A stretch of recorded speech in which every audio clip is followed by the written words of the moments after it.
This is Optometrists Building Empires, and I'm your host, Ankit Patel. Each week, we'll explore the journey of practice ownership and leadership in optometry. Join us for insights and strategies from the top minds in our field. This show is sponsored by My Business Care Team. My Business Care Team helps your office increase revenues, reduce costs, and reduce staffing headaches. Let's build your empire together. Today, we have a special treat. We have two guests. And I'm really looking forward to the conversation with this power duo, blending exceptional eye care and digital business expertise. I'm really looking forward to seeing how they scaled from $500K to $4 million in revenues. She is a board-certified therapeutic optometrist and glaucoma specialist who leads thousands of patients to better vision. He's a seasoned digital executive and marketing strategist with experience managing over $15 million in budgets across industries. She's an optometrist and owner at Village Vision Center, and he is the CEO of Private Practice Help and VP at Village Vision Center, leading the charge on their state-of-the-art expansion. Please welcome Dr. Anisha Jacob and her husband, Rony Daniel.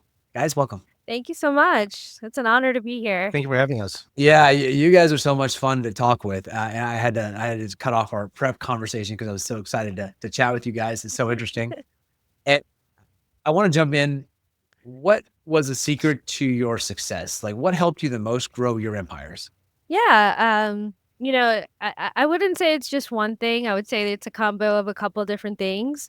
But something unique about us is we obsessively track every metric. And so I think that was a big part of our growth is, tracking every metric and making sure we made individual plans for the opticians and all the staff members.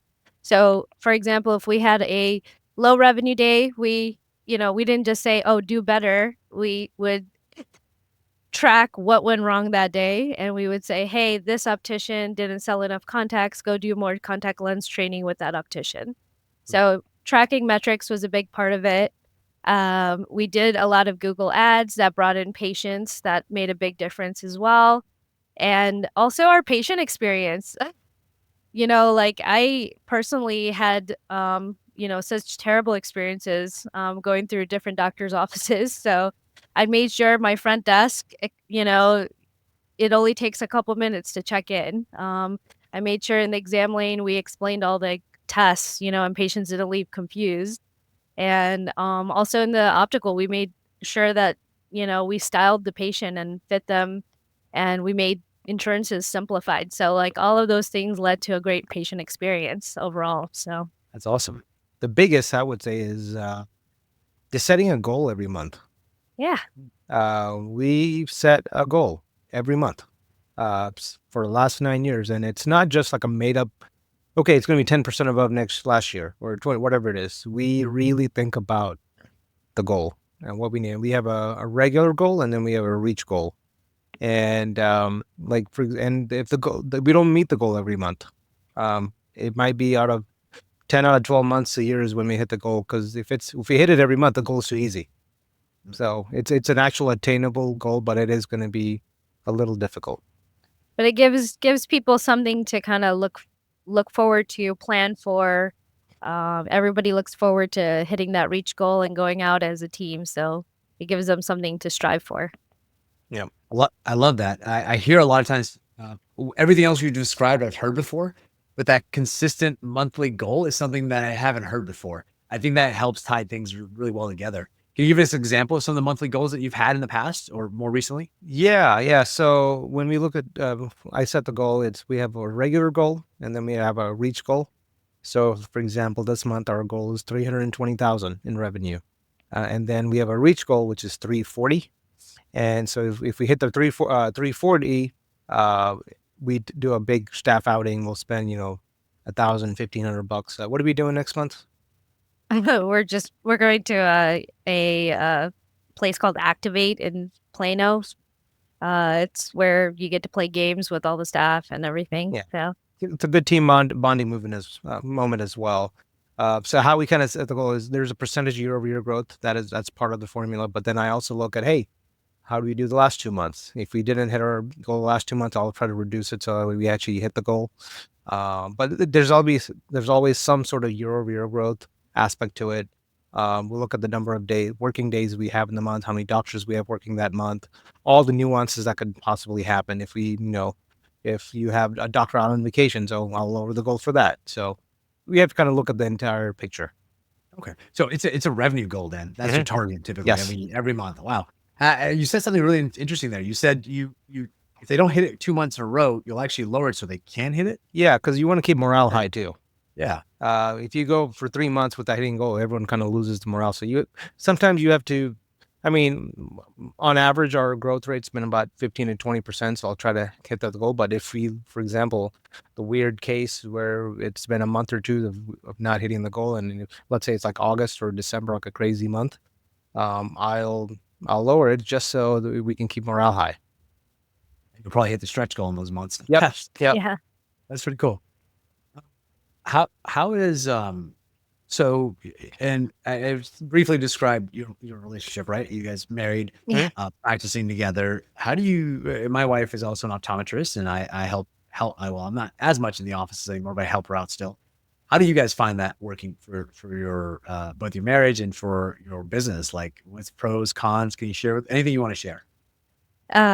It's been really hard to find the balance between, working together and having a marriage. We kind of figured it out, but it's definitely been difficult, and we actually had to really figure out our own individual goals and roles in the practice. So we kind of stay in our lanes, and we're both skilled in certain areas, so we kind of stick to those lanes. And that kind of mitigates some of the conflict that we've had earlier on when we first started. Yeah, and lots of counseling.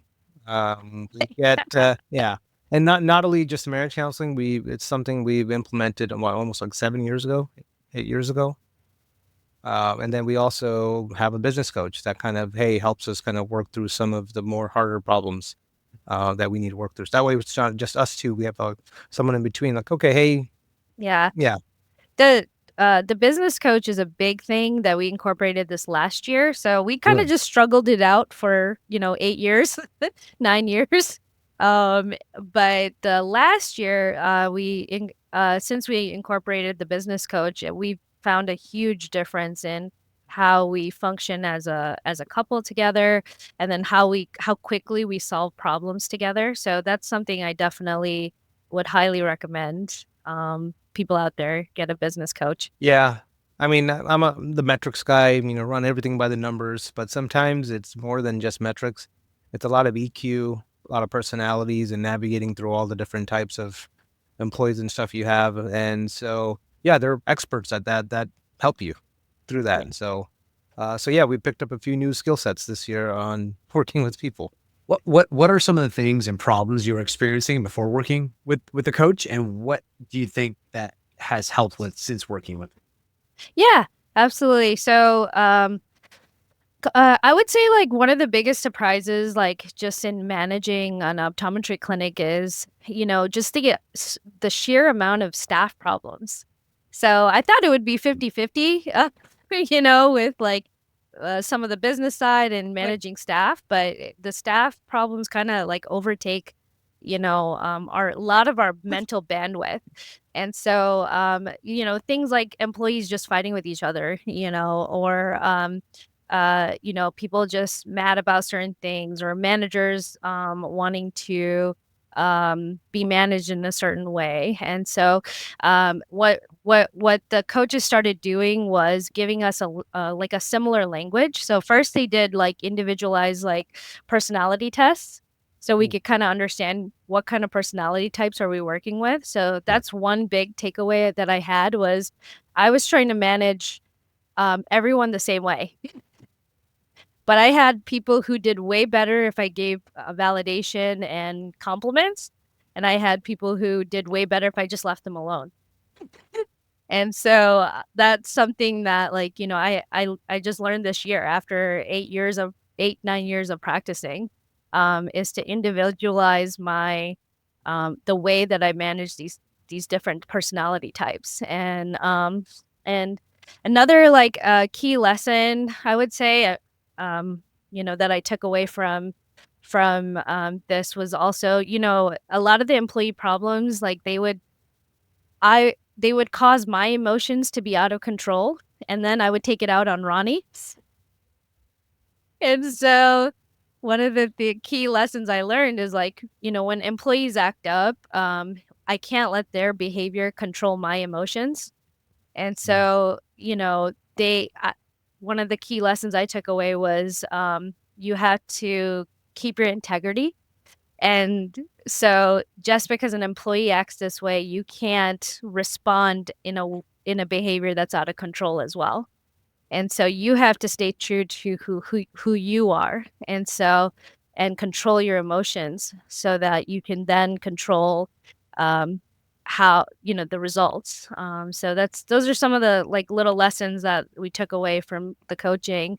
They went through this book called Leadership and Self-Deception. And so one of the cool things me and Ronnie started doing was going through this book. Instead of doing our weekly meetings with the staff, we would start with, here's your task list for the week. Like, we started doing, we would discuss questions from each of the chapters of the book. Just the first 10 minutes for our weekly meeting. Yeah. That's Leadership in the Art of Self-Deception, correct? Yep. The Harbinger Institute. Yeah. Howard Mindset. Yeah. Very familiar. We actually went through that training ourselves. Yeah, they're really good. Really enjoy them. I'm curious. As you were growing, you grew from like $500,000 to like $4 million. What was something that you ran into that you didn't expect? Staffing issues. Yes. I want to say the same answer as last time, but yeah, it's pretty much that. It's Yeah. I would say if you're like a one doctor practice, it's fairly easy to get to $1 million in revenue. Mhm. When you get to the 1.5, the 2, the 3, because up to that point, it's just all you. You can work hard. You can make things happen. It's all performance on you. When you get over like that 1.5, the $2 million mark is when you have to replicate yourself. And it is really hard to replicate yourself. We realize we don't obsess, like, we obsess over some of the details, but our managers might not obsess over the same details. So this is where the KPIs, the training, the accountability, setting that standard high comes in place. So with a lot of the clients I work with, they're all gung-ho with the growth and stuff, and they all hit that kind of threshold and stagnation around that 1.5, 2 million. And it's very hard for them to get past that. Yeah. By the way, that's not just an optometry thing. It's across the board. Yeah. Okay. Around 2 million is a sticking point. Another one's around 5, and then 10, and 20, and then 50. And then after that, there's, it just depends on the industry. Yeah. Yeah. Typical sticking points in terms of revenues. Usually. Yeah. Not always, but usually. Yeah. So what made you guys want to grow? Right? Like, you could have just been happy, like I said, one doctor, right? One office. Yeah. Like, you guys, I think you had a brand new location, open and renovated, right? Ronnie, you were sharing your stories on that. But you didn't have to.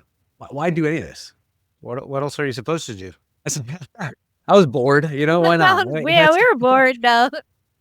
I mean, I guess, like, when I graduated optometry school, I didn't think there was a huge need for private practice optometry. I thought it was going to be taken over by, corporate, and I was like, what's needed here? But I guess once I got into the community and started, treating patients, and I realized, like, there is a huge need for, a really great eye clinic here. So that was our leading motivation, to kind of help the community. And we want to be the best eye clinic in DFW if we can. And also, just, part of our missions is to, not just empower the community, but our employees, like, give them something to look forward to and grow into. So we can't do that unless we're growing ourselves. Yeah. If we stay kind of in our old location and say, hey, we're just happy here, I don't think we could have, recruited the talent we currently have, because they want to grow. They want to sell higher end frames. They want to have raises every year. So if we're not growing, how can we pay them more? How can they grow? How can they learn new skill sets? So kind of important there. But I know the podcast is about building empires in optometry, but I want to say for the folks listening, they really need to take like a deep look at themselves and say what's important to them. Maybe building that empire is really not the goal. Like there's a Right. cost that comes with it. There's a mental, there's a physical, there's a cost. So they really need to, okay, hey, some docs, you could have a great life at a $1 million revenue clinic. And I think they should really kind of think through that before they like pick that path, because there's a sacrifice that comes with it. Yeah. Yeah. Scaling a business is definitely different. And having just, your one doctor patients and, every time you, like you said, you have to duplicate yourself is hard. Yeah. I would say the grit, the work we put in, like I think I'm almost 40 now. I don't think I can do it again. If I were to do this, I don't think I can do another. Like this is like a one-time journey I can do. Time. I don't Yeah. think I can do it again. It's funny. Yeah. You're still a young man, Ronnie. Yeah. There. We got some He's time. retired at 40 now. Yeah. Yeah. You still got another 1 or 2 careers in you. You might be surprised. Right. So I want to hone in on that a little bit more. I think you're hitting on some key points around scale. So where are you running into challenges now at your scale? Tell us a little bit, whatever you can share, right? You share the revenue right around 4 million-ish. How many doctors, staff members do you currently have? And then what are your challenges right now that you're facing around scale? Yeah, we have 2 full-time ODs, and then I'm working part-time seeing patients. And we have a staff of almost 18 people, including just our billing people that work from home. And there's definitely just delegation and letting go of control, and trusting your team to take it to the finish line for you. So that's kind of where we're at. We're trying to learning how to delegate all of the things that we've been doing ourselves for all these years. And what does that look like? I'm curious. So like this is kind of like the week looks like. So Mondays we have our manager meeting at 7:30 in the morning. We get together. We have a document that we kind of fill out as we go through a few. First, we review all the metrics. Then we kind of, hey, what happened last week? Where are the opportunities? Where are the wins? And then we basically just, okay, we kind of have a good idea what's happening, what we need to work on, who do we need to talk to on the teams. And then we, once that meeting's over, we have a bunch of action items, like what's happening this week. What reps are coming in, we have a full calendar, so everyone knows each day, and then projects each manager needs to knock out, and then Tuesdays, for example, we have a system where I know a lot of people do like static boards, but for us, every Tuesday we go through our entire inventory and see, okay, hey, what frame lines are low in inventory? What do we need to reorder? So it's not like we used to be like, let's say, for example, Tom Fords. We usually have about 60, 70 Tom Fords on the shelf. Before we'd walk out and say, oh, crap, inventory's low. We only have like 30. And then we do the reorder, and 2 weeks later, we get it. But at that point, your inventory is down to like 10. So now what we do is on Tuesdays, we go through and look at all the inventory. And if it goes below like our minimum of like 80%, put the order in then. So that way, before it gets too low, because what was happening is all of our best sellers or the top lines would pretty much be empty. Quickly. And then, yeah. So that's one. And then another thing we do is we're proactive with I think we have over like 1,100 or 1,200 like positive reviews on Google. Wow. And we get maybe 1 or 2 bad reviews a year, if that. And how we've been able to do that is like every single contact lens or frame order that we get, if it passes like a certain, like over 10 days and hasn't been dispensed yet, the lab manager and our manager has to write a note in our EHR system. What's the ETA? Is the patient notified on, and are they in the loop on why and what's the ETA and when we're going to do it? Just being hyper aware, hyper alert, being vigilant and proactive, just one of many processes we've kind of put in place. That's a Tuesday. Yeah. We don't wait for like the ball to drop. We kind of like we're just proactive about making sure the ball never drops. And That's kind of how we lead the week. Yeah.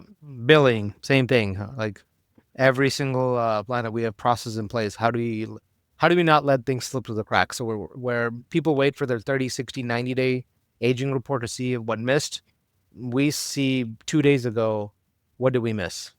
Yeah. It's funny you're saying we do the same. We do actually do it overnight. We have someone actually go in and audit our stuff, check it. We Yep. actually have someone call the labs and put in ETA statuses and everything, and so and give us a daily report of like, oh, call these patients. Yeah. They're Yeah. gonna be late. Yeah. Yeah. So yeah, you're right. It cuts down on a lot of headaches when you're proactive like that. Yeah. Tell me a little bit about your growth when it comes to marketing, because Ronnie, you're one of the, I think you might be the first expert we've had on here that's really dived as deep as you have in terms of paid advertising. Yeah. Where do you want me to go with that? Like, Well, explain. so I think that as people building an empire, I think there's always a drive for that. People are like, Yeah. "Oh, I need to pay money for it." But can you Yeah. talk about how how people should think about it from your experience and where you see the most success? Because some people might say Facebook, LinkedIn, Got it. Google Ads. What is it that I do, and how do I know I'm not wasting my money? How do I know if I'm getting my money's worth if I hire someone? Yeah. There are little things like that. And I'm selfishly asking because I think that you're a great resource for this. I think it'd be great for people to hear. Hey, how do you actually think through paying for ads? Yeah. I will say, if you're a cold start, you know what? Let me take a step back. So in terms of advertising, I put all advertising into 2 buckets: passive ads, active ads. The passive ads bucket is your TikTok, Instagram, Facebook, Snapchat, any of those kind of channels, any kind of display. It's basically, if you're going, like, you're on Instagram or Facebook, just personally. Yeah. Facebook really. When do you get on personally? Usually a couple times a day, but I'll be honest with you, the only time I really get on now is for business stuff. I don't really post Well, a stuff. normal person Yes. that doom scrolls is usually Yeah. getting on in the morning. Like, I doom scroll. That's how I wake my brain up in the morning. And right before bed, it's the same thing. Anisha, even as she's doing her makeup this morning, she's like on TikTok. As well. Okay, don't call me out. But I kind of look at all those channels like the same way my dad used to read the newspaper growing up. And that's how he got his information. That's how he relaxed. That's how he decompressed. He drank his coffee in the morning or tea, and he read the paper.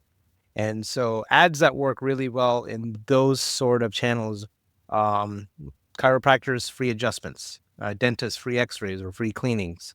Optometry, it's would be like free eye exam with the purchase of a $99 pair of glasses.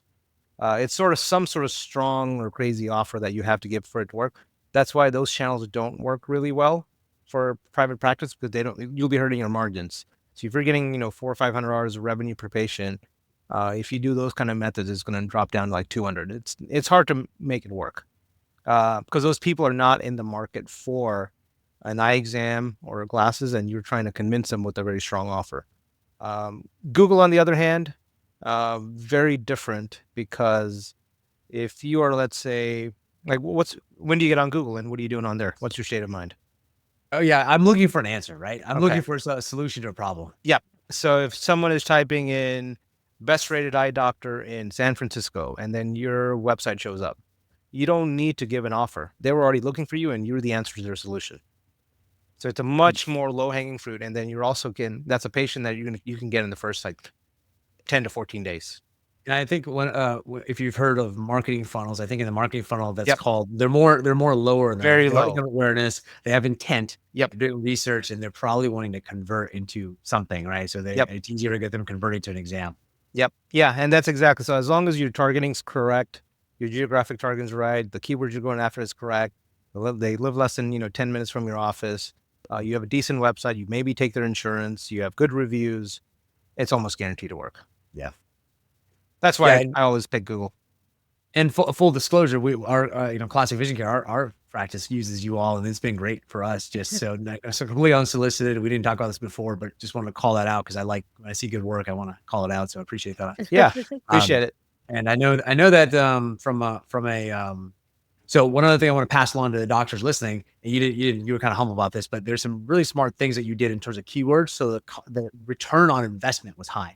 So it's called ROAS, return on ad spend. Yep. It should be around 5x or more. And I think we're getting more than that, or a lot more than that, because the spend is relatively little for how many patients we're getting. And our average per patient is over $700, right? And not everyone's the same average per patient, but if you're 300, $400, if you're $300 average per patient, you should be spending 1/5 of that on ads as a rule of thumb, I think. Is that right? Yes. So actually, that's a good topic because a lot of folks kind of look at Google and say, I can't afford that. They're like, I can't afford the same budget as America's Best and Lens Crafters and all these guys. And I'm like, yes, you can, because you literally make twice as much on a patient than they do.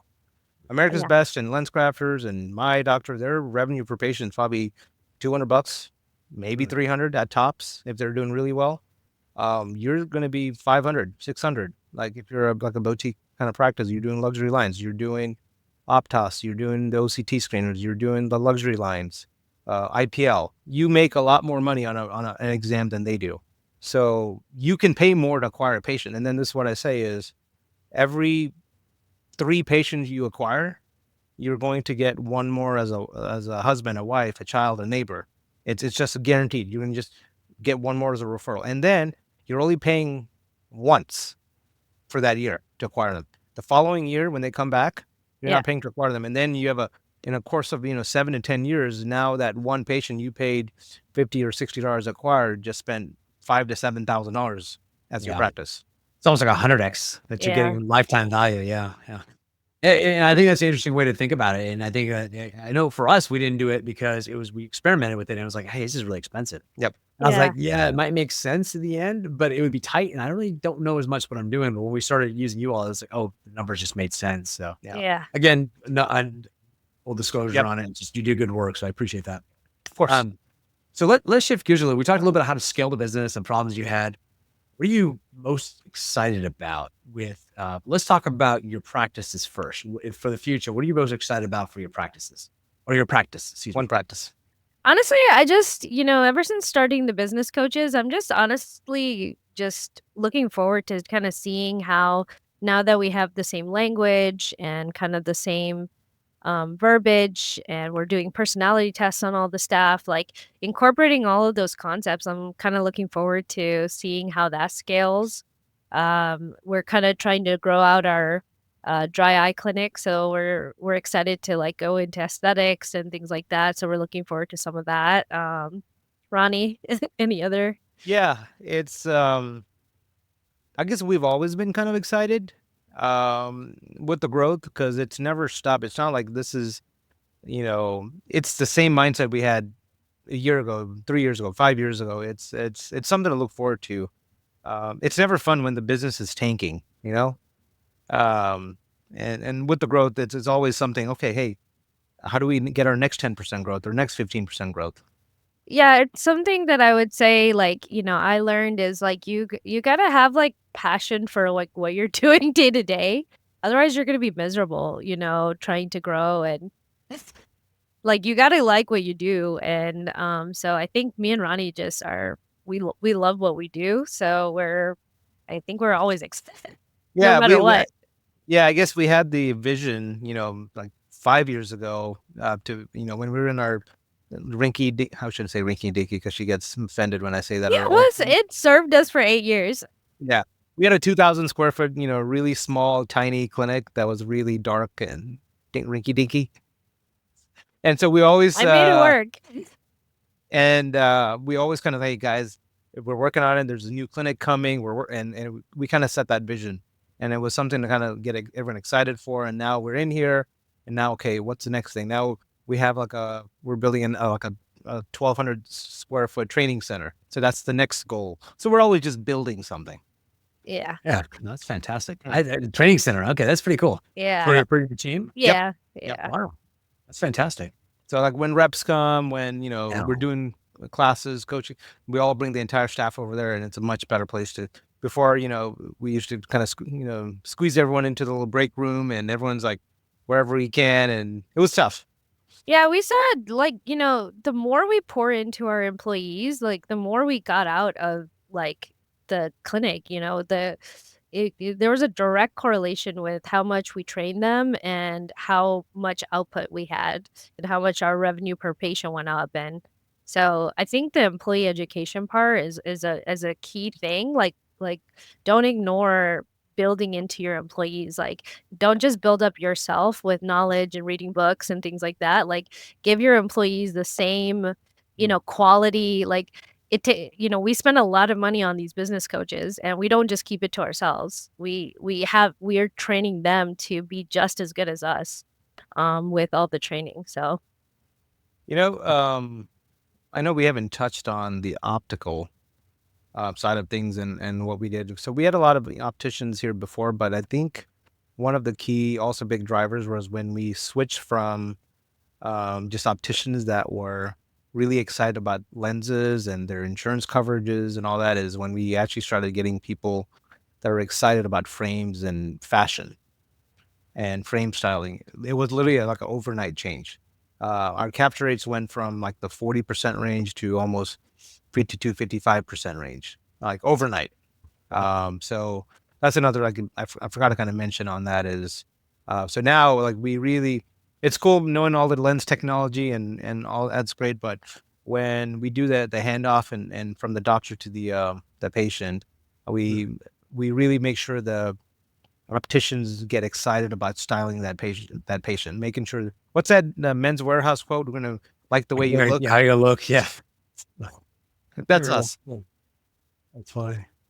I think, it's interesting. What I'm hearing, I'm going to reflect back that the who made a big difference. And so when you have the right person, you invest in them, put a lot of effort into a lot of work, a lot of like education, and just it sounds like you care about your team too. yeah, Yeah. yeah. Yeah, hiring is very, very key, and I will say we are pretty stringent in our hiring. I mean, you're probably the pro at it. I mean, you can probably give a master class on it, but kind of our thing is we on Indeed, I do a very generic ad, so I want to get as many applicants as I can. We don't hire for a skill set, and it's actually very rare we actually hire experienced people in optometry. Um, as long as they have good technology skills, their personality is kind of important. Mhm. And yeah, just like, I don't know how to say, if Uh, it's a good attitude. Mm. Uh, yeah, are they open to getting feedback? Are they just genuinely nice people? Yeah. And we have a recruiter that kind of um goes through all of the candidates for us, and we specifically hired someone to go through the candidates for us because we wanted to make sure that we spend the time to find the right person. And Yeah, so there's multiple interviews with the recruiter, then with me and Ronnie, and then with the managers before a person gets hired. And we also have a pretty like set training program. So as soon as they start, we can take a person from 0 to 100 in a week. Yeah. yeah. That's a good point. I'm glad you brought the recruiter. So this is kind of my process. I make sure we have at least a couple hundred applicants. Of that, I'll narrow it down to, hey, you got to live at least 20 minutes from the practice. That's like a key. So that'll bring it down to maybe 100 people. And then of that, I'll actually send a notice to do a Zoom invite or Zoom call. And of that, maybe only a quarter of them will actually schedule something. Hmm. And then from there, we'll narrow it down to, I don't know, on the Zoom call in the first like 30 seconds, I already know if they're going to be a good fit or not. Just how their intro, how they're dressed, all that. So we really weed it down, but that's how we kind of get a ton of applicants on Yeah. that. So That's pretty. We probably do another whole conversation just around. There's a lot there for yeah, sure. Yeah. hiring is very, it's a good skill set everyone should work on. Yeah, and I think sometimes as optometrists, it's an additional thing we're working on the side in addition to managing the staff. So we only, do the recruiting maybe when a person quits. But Mm. I do recruiting 24, yeah, all the time. So I'm, yeah, always, Zoom interviewing a few people at a time here and there, just continuously looking for talent. Yeah. You're big enough that you probably absorb a person or two if you really like them. Yeah. So I'm curious. Let's shift gears a little bit. I'll start with you, Anisha. Can you tell me a story about yourself that made you who you are today? like your values, your impression? Like, do you have something? It could have been when you're much, much younger. It could have been more recent, but Yeah. a really informative story. Yeah. Yeah. I think uh in terms of optometry and going into optometry, I don't know if this sounds cliche, but I went on some mission trips. And I think I just saw, like, how much need there is for good eye care, and I think that that really set the trajectory of, like, why we went into, owning a practice. Like, we ultimately wanna help the community and help people, um, but also our faith is, like, a big thing too. So, Ronnie and I wanna live by the values of our faith, and uh we wanna, do the best we can with the limited time that we have on this earth. So in terms of like a story, What about why'd you pick optometry? yeah, so like the my mentor was the actual president of the ICO now. He used to be the dean of academic affairs. He just came and gave a speech at our college, and uh, he was just talking about how he used optometry overseas. He gave glasses and vision to a bunch of people, and I was like, wow, you can really change a person's life, just by just by fixing their vision. And like he was talking about a kid who was labeled as slow or whatnot, and he gave her a pair of glasses and she was able to see. And it was just the poor vision that made her put behind in all those classes. And so yeah, just seeing that, like, something as simple as just giving vision to someone can change their life, it really kinda impacted me. It sounds cheesy, but it really is. It really is why, I pursued optometry. So, No, I don't think that's cheesy, right? It's real, right? yeah, Emotions are real story for you. That's appreciate you sharing. Thank you. yeah. Ronnie, how about you? What made you who you are today and the way you think and work? Yeah, I think I definitely God almost trained me up as a kid, as a little entrepreneur. Like, I would save my dad would give me $2 a day for lunch.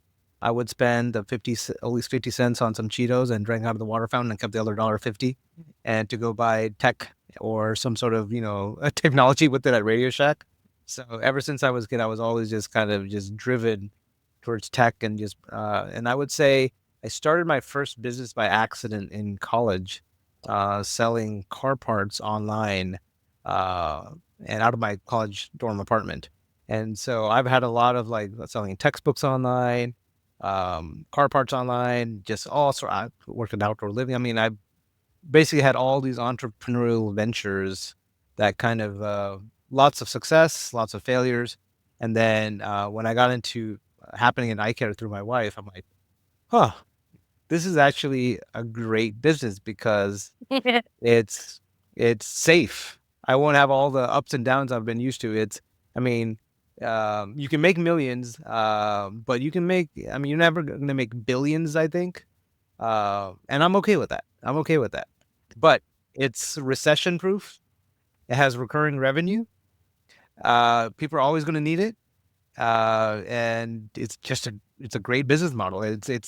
Um, you're very unlikely to ever be unemployed or fail.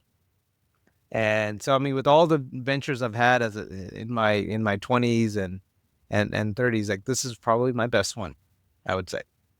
Nice. That's awesome. Yeah. That's funny. I have a similar story. I was doing other things. I looked at my wife's business. I was like, hey, this is a pretty good business model. Yeah. I know it doesn't feel like that for a lot of doctors, but for us, we've been in other industries. Yeah. This is a nice business. Yeah, I tell the doctor, you don't want the stress from the other business if you think this eye care is bad. Yeah, it's fun. So Anisha, this one is just for you. Yeah. What advice did you give your younger self after graduating OD school? Oh, man.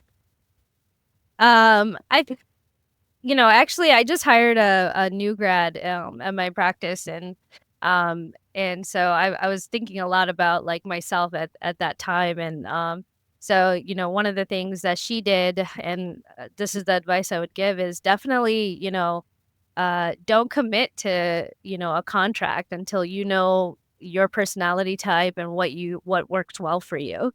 So, as soon as I left optometry school, I got to find a job and pay off these loans. So I signed up for a contract, and I was binded to, the first practice that I signed up with. And I realized like that practice isn't my personality. It doesn't fit my personality style, and it's not for me. So I would definitely recommend just try different things, be a fill-in doctor at a LASIK center, a cataract surgery center, go work at a private practice, go work at America's Best, and you might realize, like, you actually really just love refractions. You wanna work at America's Best, and they're paying a lot, um, so it's really important that you kinda explore yourself, explore options, before just committing to something for an entire year or a couple years, because you can be really miserable if you pick the wrong thing. That's actually good insight. It's really important. Sure. So if folks want to get in touch with you all, where can they find more about you?